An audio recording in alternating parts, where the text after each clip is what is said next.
Today's video we're going to be doing apple pie. I know it's only September, I'm ready for fall, so we're just going to bake a little pie. So for that we have 400 grams of sifted flour. And when we make pies or we do any pastry, stuff like that, we want to make sure that we're using a kitchen scale. Makes it way more accurate, way easier. 400 grams is 400 grams, whereas if you're using a measuring cup, maybe you're going to pack in a little bit more in it. First time, the second time maybe it's lighter, so you do get some inconsistency. So that's why we're going to be using the scale, but I did all that off camera just to make it easier. So we got 400 grams of flour. We have 265 grams of shortening or fat. You could use butter as well, but for pretend like we're going to be doing this in a classroom, we're going to use the more cost-effective method. I have 135 grams of cold water, 10 grams of salt, and 15 grams of sugar. You want to make sure the water is super cold because basically the enemy to pie dough is heat. Obviously we have to cook it, that's going to use heat, but when we're preparing it, you want it to be as cold as possible. If you melt this fat into the dough, it's going to get really dense and tough. What ends up happening is when we mix in or we cut, if we want to look at the culinary word, when we cut the fat into the dough, we're going to get little pieces of breadcrumb. It's going to look like breadcrumb at least. And all those little pockets of fat, once it gets baked, it's going to steam, it's going to expand, it's going to add moisture, delicious fattiness, and it's going to make the perfect pie crust. It's going to help make all those flakes.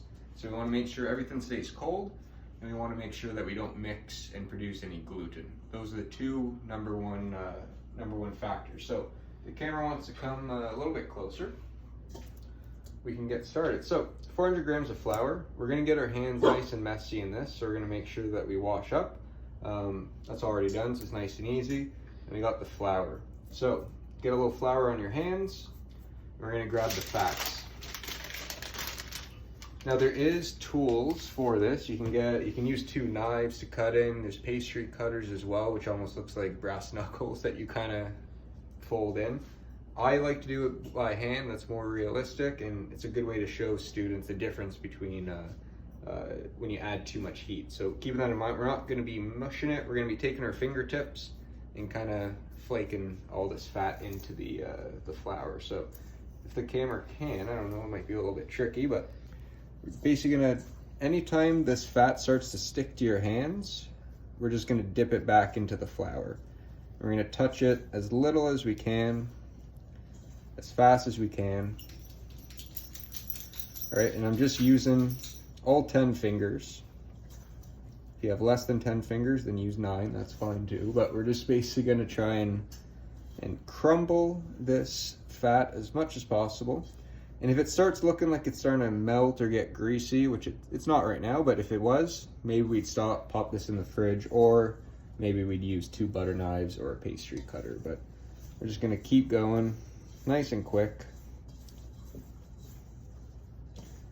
Now fat has moisture too, so you could end up with this turning into a dough. We definitely don't want that, right? So we just want the breadcrumbs, and that cold water is going to come in to actually make the dough. If you end up with something that looks like a dough, it's because we're pressing too hard with our hands, and that will basically make a super tough batter. You want water in there, it's going to keep it lighter.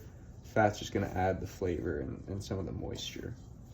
So right there, we're getting pretty close, but we still have some bigger clumps. So we just want to keep going.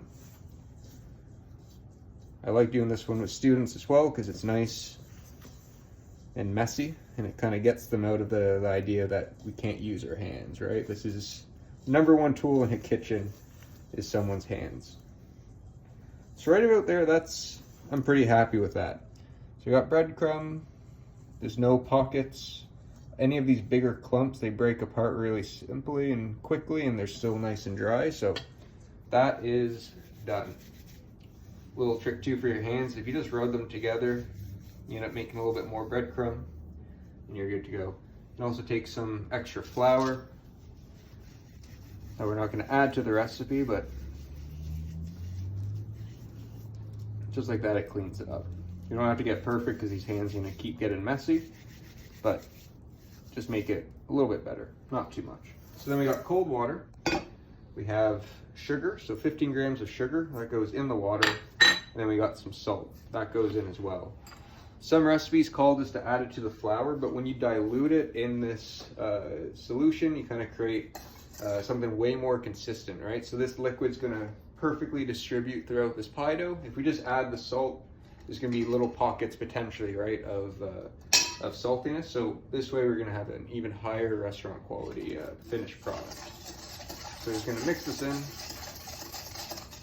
And because it is cold water, it's not gonna be perfect, but it will be a little bit better than if we just sprinkled in that salted sugar.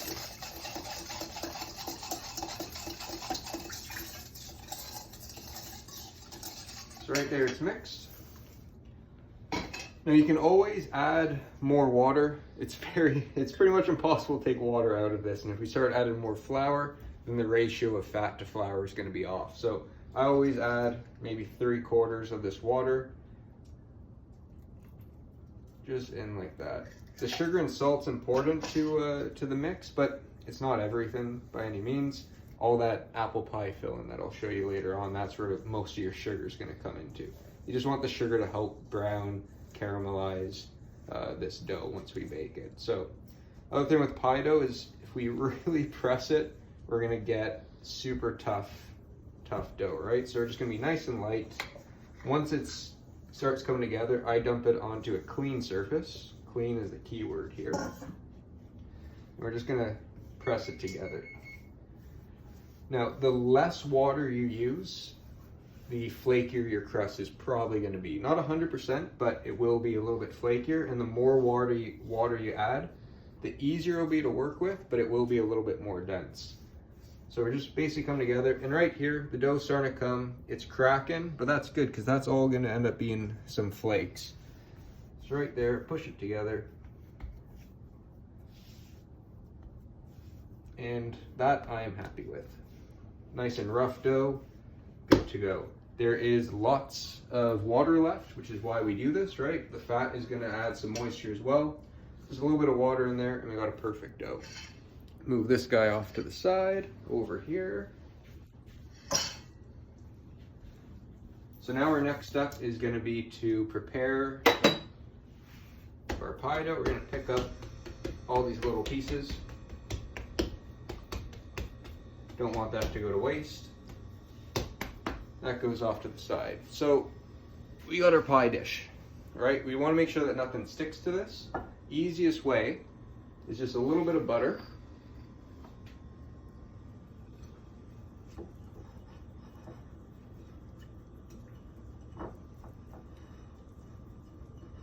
Just on the outside, not too much. It's gonna add a little bit of flavor. It's gonna help it caramelize. It's gonna be perfect. And then I take just some flour. You can use a little bit more than you'd think. And we're just gonna tap it to cover. So the butter sticks to the pan, flour sticks to the butter, and it makes a nice surface, so nothing's gonna stick. Flip this over. Get the excess off, and now we have a nice prepared dish. It goes off to the side. Butter we don't need. This guy we don't need anymore either. We're gonna clean that surface. And now we have just a little pile of extra flour. We're gonna flour the surface, nice and light. You can always add more again if you add too much, it's gonna dry it out. We're gonna sprinkle the top. Gonna smooth it down a bit. This is probably enough for 2, so I'm just gonna cut it in half.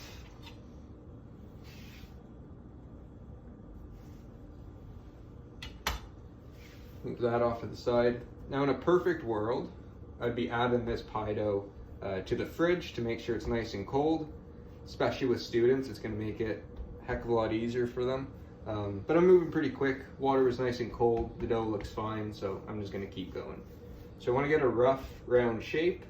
Make sure it's nice and floured. Could use a touch just before we roll it out. Pop it there, and then we got the rolling pin. So we're basically gonna go straight, move this off to the side, do a half turn, and then keep going. We're not using this rolling pin to press into it. We're just letting the weight of it, plus our hands, roll over the dough. We want to get it to about 1/4 inch thick, which shouldn't be a problem with this much dough. A little bit of that, a little extra flour if it needs it. You can always fold it in half. Flour one side, flip it, flour the other. Again, less is more. We can always continue to add flour, which I'd rather do than be stuck with a dry cracking dough. So right there, we're gonna roll it out. Now at this point, I'll kind of just keep it in one piece. Right there, it's stuck, no stress. A little bit of flour.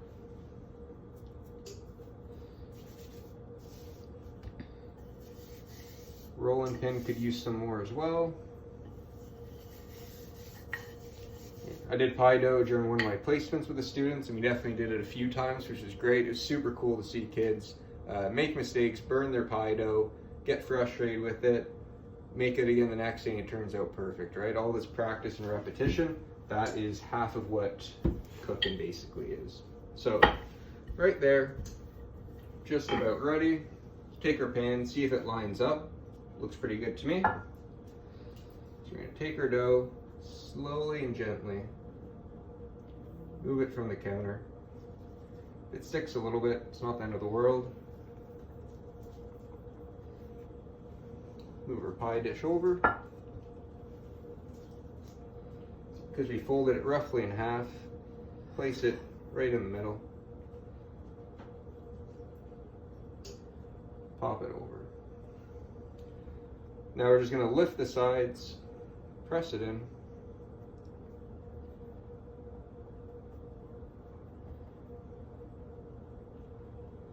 And we're almost done. Take any leftover pie dough, and we're just going to use that to press into the side. Once it gets baked, especially with the filling, won't be able to tell at all. Perfect. Then we take our knife. I'm going to hold it up using the back of the knife, not the edge. We're just going to press on the side. With students, I'd probably give them a butter knife, not a chef knife for this, but for ease and quickness of the video, we'll do that. So, leftover pie dough, just going to finish that up, especially with apple pies when we add that top piece, right, that top crust. It's all going to cover up any of our little ugliness, but I think it's still beautiful. Scrape that off. Perfect. There is our pie shell. If you weren't going to be covering it with more pie dough, a little trick is that you pinch like this. You can work your way around, and then you kind of have that classic pie dough shape, but we're going to be adding a top crust, so I'm just going to smooth that back out. Good to go. I'm going to clean up our counter just a touch, and we'll be right back to show you the next steps. Alright, so bench scraper is basically what I used here, so just scraped it under. Cut the video because it's not very exciting. So we got a bit more flour, and we're going to get the top piece ready to go. So again, flour on the board, flour on top, make sure all the sides are good to go, round it out, press it down.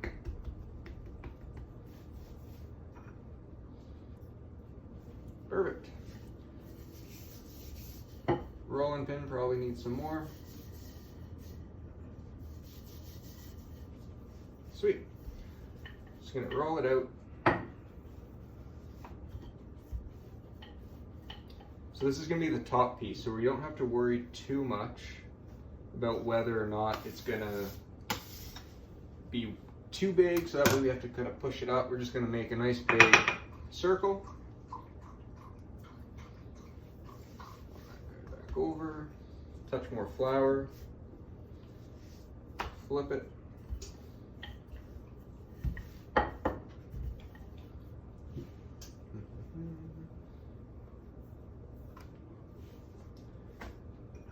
Again, just a small amount, not much. It all comes down to doing it enough to know what it feels like when it's sticking to know if you're adding too much or not. And the only way to do that is by doing it and practicing, which is definitely what our students will be doing. So right here we got a nice and round.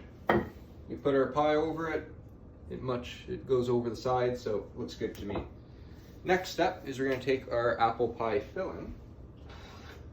So I made this off camera not too long ago. So I think the best apple pie is McDonald's. It's a hot take. I love it. I like the jelliness of it.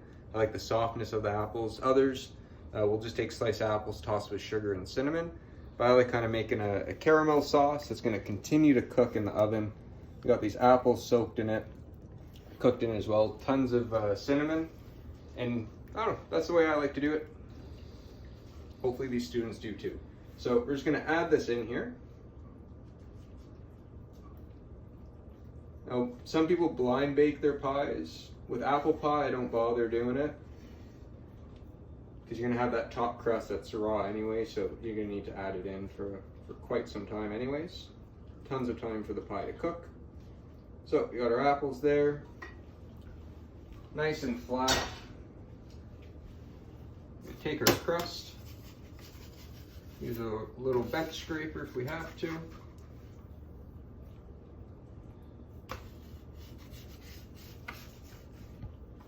It's right there, just fold it in half.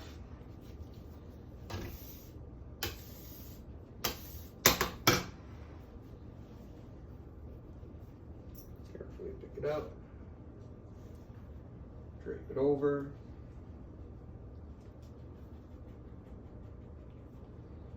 Put it over like that. I'm gonna listen to my own advice. Instead of using the chef knife, I'll just grab this butter knife.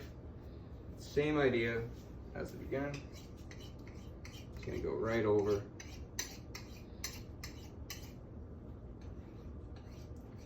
Basically cutting down and letting gravity kind of pull that dough off.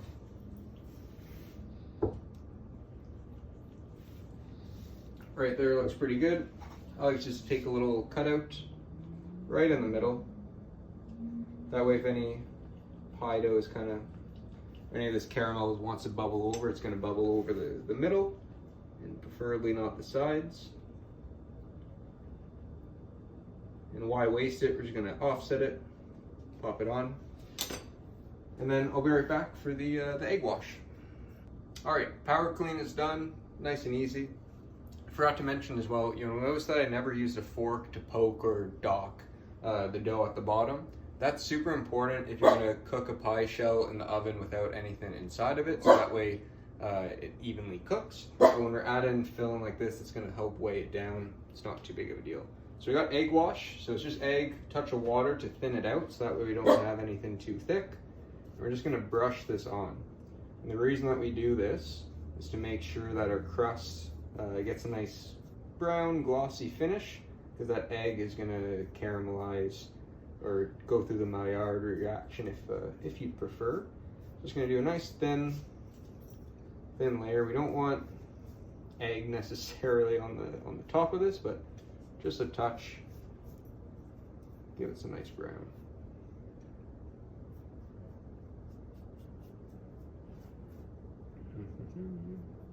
Very exciting to watch, I know.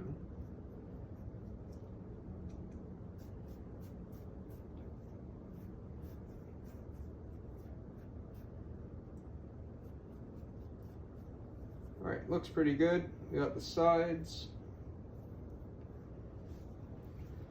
got the middle. And then my little trick that I do to pretty much all my apple pies is cinnamon sugar. So it's a little 50-50 sugar and cinnamon. And I sprinkle that on top, and this is going to really help get a nice crust, and that sugar is going to caramelize extra. It's going to just be perfect. I'm going to add tons of that flavor.